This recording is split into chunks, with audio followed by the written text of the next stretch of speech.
Day 166 Hamas اسرائیل تنازع کا، اور سب سے اہم جو خبر مجھے لگ رہی ہے ایسی جو تجزیہ کرنے کی ہے، وہ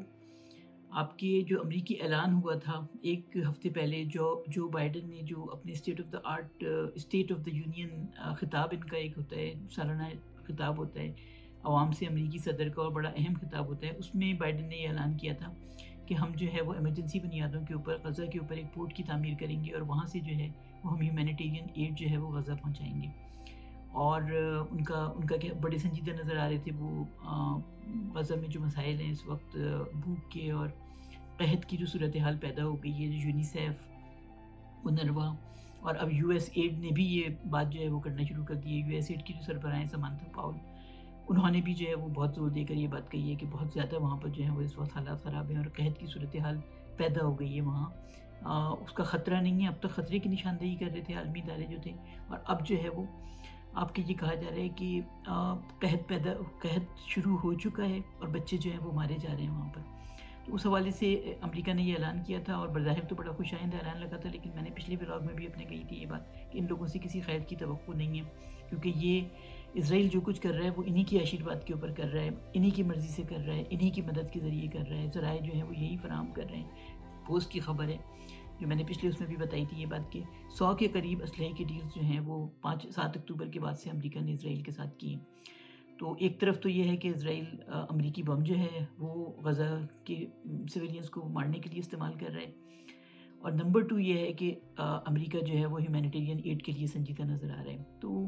یہ جو سمندری کوریڈور کی بات کی گئی، بڑا فیشنیبل قسم کا ورڈ یوز کیا گیا کہ میریٹائم ٹائم کوریڈور بنائیں گے ہم، اور اس کے ذریعے ہم غزہ کو پہنچائیں گے۔ تو اس کی تفصیلات بہت کم سامنے آئی تھیں۔ اس کے لیے پیئر کا ورڈ یوز کیا تھا، پورٹ کا ورڈ یوز نہیں کیا تھا۔ پیئر جو ہے وہ ایک طرح کا عارضی قسم کا ایک پورٹ ہوتا ہے، جہاں پر جو ہے وہ آپ کے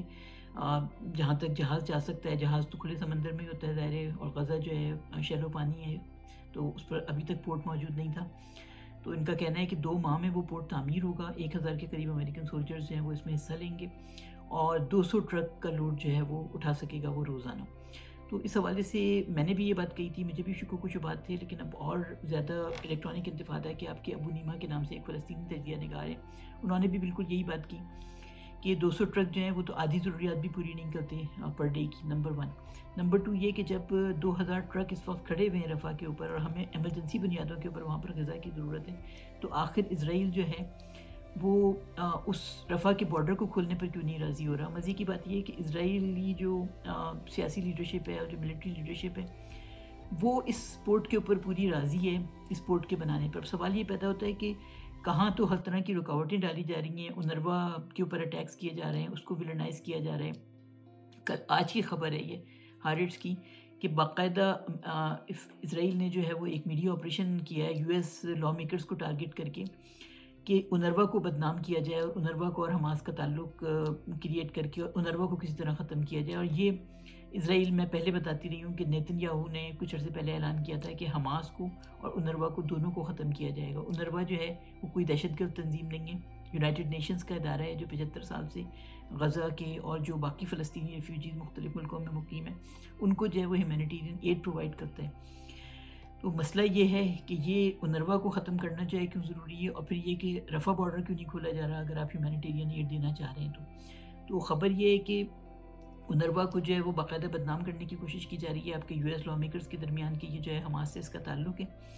کل کی خبر یہ بھی ہے کہ اونروا کے جو سربراہ ہیں فلپ لازرونی، یونائٹڈ نیشنز کا ایک ادارہ ہے، اس کے سربراہ کو رفح بارڈر سے غزہ میں داخل ہونے کی اجازت نہیں ملی، اور ایجپشین جو فارن منسٹر تھے انہوں نے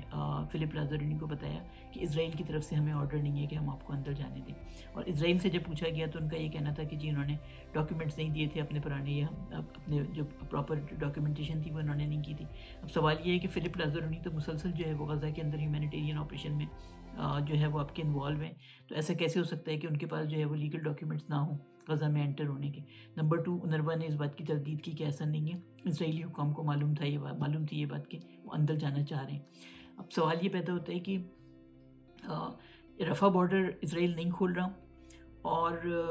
آپ کے سمندری اس پہ راضی ہے جو کہ 2 مہینے کے بعد اسٹارٹ ہوگا،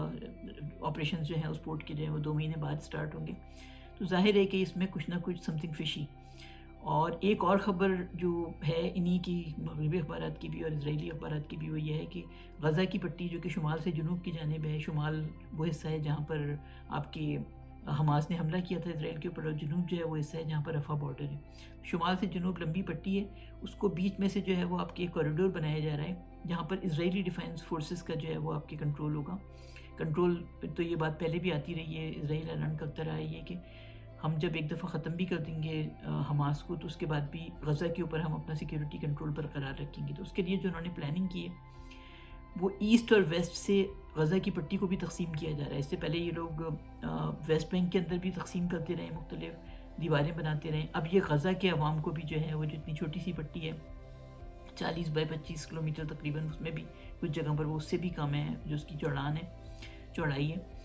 تو اس کے درمیان ایسٹ سے ویسٹ جو ہے وہ اسرائیلی ڈیفینس فورسز جو ہیں وہ اپنا انفراسٹرکچر تعمیر کر رہی ہیں، وہاں پر ان کا ہولڈ ہوگا. اور خبریں یہ بھی ہیں کہ یہ جو پورٹ ہے جس کے بارے میں ابھی اعلان نہیں کیا گیا ہے کہ یہ پورٹ ایکچولی غزہ میں کس جگہ تعمیر ہوگا، غزہ کے بیچ کے اوپر، وہ بھی جو ہے وہ ایکچولی اس کوریڈور سے آ کے ملے گا. یعنی یہ جو ایڈ آئے گی، اگر ہیومینیٹیرین ایڈ کے لیے یہ قائم کیا جا رہا ہے تو اس پر پورا IDF کا کنٹرول ہوگا. اور UNRWA کو ظاہر ہے کہ وہ ہاتھ ہٹانا چاہ رہے ہیں. اس کی وجہ یہ ہے کہ UNRWA واحد ایسی ہیومینیٹیرین ایجنسی ہے جو اتنی زیادہ پینیٹریٹڈ ہے، 75 سال سے کام کر رہی ہے کہ وہ جو ہے وہ پراپر طریقے سے مستحقین کے اندر افیکٹو طریقے سے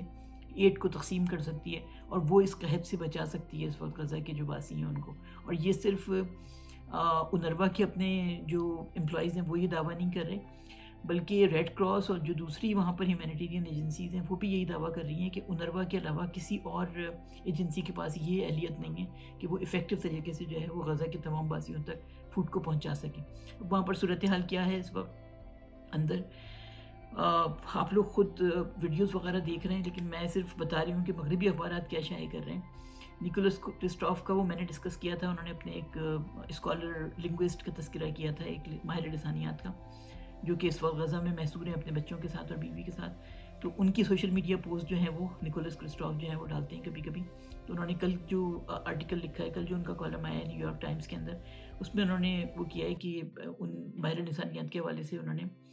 یہ سٹوری بتائی ہے کہ انہوں نے کہا کہ ہم لوگ بھوک سے بلک رہے تھے اور ہم نے سوچا کہ ہم جو ایئر ڈراپ آ رہا ہے بیچ کے اوپر تو یہاں پر جا کر ہم جو ہے وہ کچھ غذا حاصل کرنے کی کوشش کرتے ہیں. تو ہم میاں بیوی بچوں کے ساتھ جو ہے وہ بیچ پہ چلے گئے، غزہ بیچ پہ. اور جب وہاں ہم پہنچے تو وہاں بہت بڑا کراؤڈ تھا، لیکن جب ایڈ آئی، وہاں پر ایئر ڈراپ آیا تو اس میں پانی کی بوتلیں اور سرکے کی بوتلیں تھیں. تو یہ ڈرامہ جو ہے وہ ہو رہا ہے ایئر ڈراپ کے نام پر. آپ سوچیں ذرا، تو یہ ہیومینیٹیرین ایڈ کے لیے 2 مہینے بعد جو پورٹ تیار ہوگا اس پہ کیا ہوگا. پھر یہ کہا جا رہا ہے کہ جی تو اس کے بارے میں پھر بین الاقوامی ماہرین، یہ تو کم از کم تقریباً ہر اخبار کی بات ہے کہ یہ کوئی حل نہیں ہے. اصل حل جو ہے وہ خشکی کے ذریعے ایڈ پہنچانا ہے، کیونکہ اسرائیل کے پاس بھی پورٹس بہت بڑی تعداد کے اندر موجود ہیں، وہاں پر بھی غزہ جا سکتی ہے. جیسے میں نے اشدود پورٹ کا تذکرہ کیا تھا کہ ترکی نے اشدود پورٹ کے اوپر اپنی کنسائنمنٹ بھیجی تھی بہت بڑی،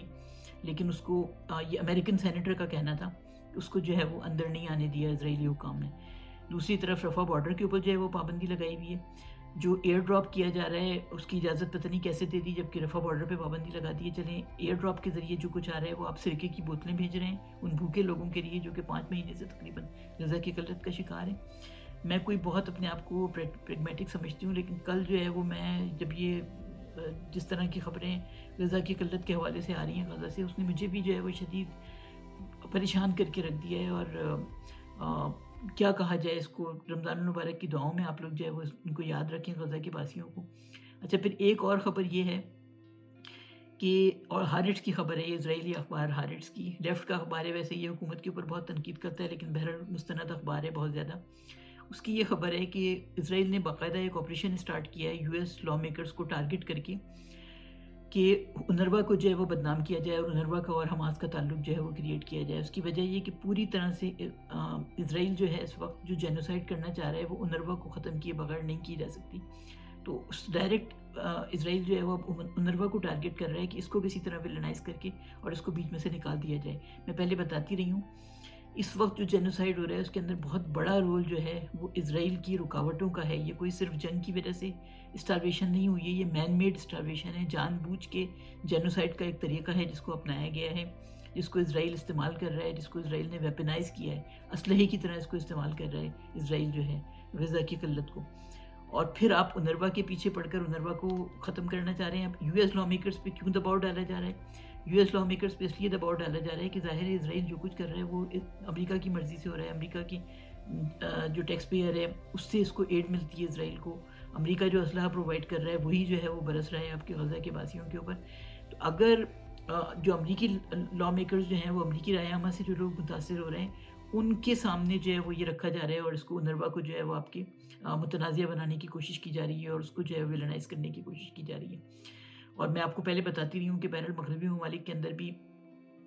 پہلے جہاں بائی پارٹیزن سپورٹ ہوتی تھی امریکہ کی، بائی پارٹیزن سے مطلب ہے کہ دونوں پارٹیوں کی، ڈیموکریٹس اور ریپبلکنس دونوں پارٹیوں کی سپورٹ جو ہے وہ اسرائیل کو میسر تھی. تو اب یہ محسوس ہو رہا ہے کہ بہرحال تقسیم پیدا ہو گئی ہے. ڈیموکریٹس میں بہت بڑی تعداد کے اندر بہرحال لوگ جو ہیں وہ بڑی تعداد میں تو میں نہیں کہوں گی خیر، لیکن بہرحال پہلی مرتبہ ایسا ہوا ہے کہ تقسیم ہوئی ہے اور ڈیموکریٹس جو ہیں وہ بہرحال اس کے فیور میں ہیں کچھ. تو ان لا میکرز کو کے سامنے جو ہے آپ UNRWA کو متنازعہ بنا کر اور خوراک کی تقسیم جو ہے اس کے اندر رکاوٹ ڈالیں اور آپ جو ہے وہ اس طرح سے جو ہے وہ جینوسائڈ برپا کریں گے آپ جو ہے وہ اس میں. تو کل کی خبر ایک اور ہے کینیڈا کے حوالے سے کہ کینیڈا کی پارلیمنٹ نے جو ہے رات کو خبر آئی ہے یہ کہ موشن جو NDP ان کی ہماری جو تیسری بڑی پارٹی ہے جو اس کے جو سربراہ ہیں وہ ایک سکھ ہیں جگمیت سنگھ، اس پارٹی نے ایک موشن جو ہے وہ رکھی تھی پارلیمنٹ میں اور اس موشن کے مطابق کینیڈا کو جو ہے وہ ICJ میں انٹرنیشنل کورٹ آف جسٹس کے فیصلے کو تسلیم کرنے کی بات کرنی تھی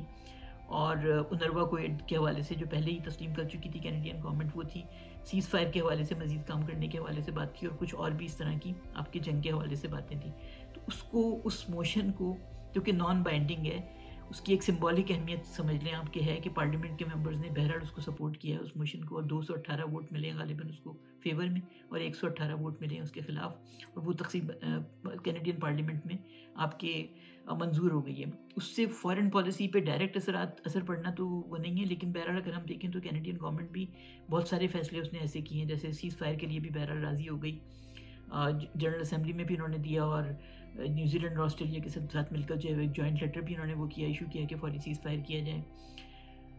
پرسوں کی خبر تھی کہ انہوں نے بین لگا دیا ہے جو اسرائیل نان لیتھل ملٹری ایکسپورٹ جا رہی تھیں ان کے اوپر. ایک اور خبر یہ تھی کہ UNRWA کی ایڈ بھی انہوں نے وہ کر دی ہے. تو بہرحال دیکھیں خوشائن چیز ہے یہ بھی بہرحال کہ اگر سمبولیکلی بھی کینیڈین پارلیمنٹ کے ممبرز جو کہ اب تک راضی نہیں تھے اس چیز کے اوپر، جسٹن ٹروڈو نے بھی اس کے فیور میں ووٹ ڈالا ہے، وہ اگر راضی ہو گئے تو کچھ بہتری کی امید آگے ہو سکتی ہے. لیکن اس وقت جو ایمرجنسی صورتحال کا غزہ کے جو شہری شکار ہیں ظاہر ہے اس کے لیے مزید آگے جو کچھ کرنے کی ضرورت ہے وہ ان سارے اقدامات سے ہمیں نظر نہیں آتا کہ یہاں آگے کچھ ہوگا. اور یہ جو ایئر ڈراپ اور میری ٹائم کوریڈور اور یہ جو فیشنیبل قسم کے ورڈز یوز کیے جا رہے ہیں، جو فوٹو آپس کیے جا رہے ہیں جس میں مسلمان ممالک بھی شامل ہیں اور امریکہ بھی پوری طرح سے شامل ہے اس میں، تو یہ ایک طرح کا بہت بھیانک مذاق ہے جو تاریخ میں لکھا جائے گا. یہ کہ جس وقت بچے مر رہے تھے اس وقت آپ سرکے کی بوتلیں جو ہیں وہ آپ ایئر ڈراپ آپریشن کے ذریعے جو ہے وہ آپ سرکے کی بوتلیں جو ہیں وہ ان لوگوں کو، ان بھوکے لوگوں کو جو 5.5 مہینے سے میل نیوٹریشن کا شکار ہیں ان کو آپ جو ہے وہ سرکے کی بوتلیں آپ ان کو پرووائڈ کر رہے تھے.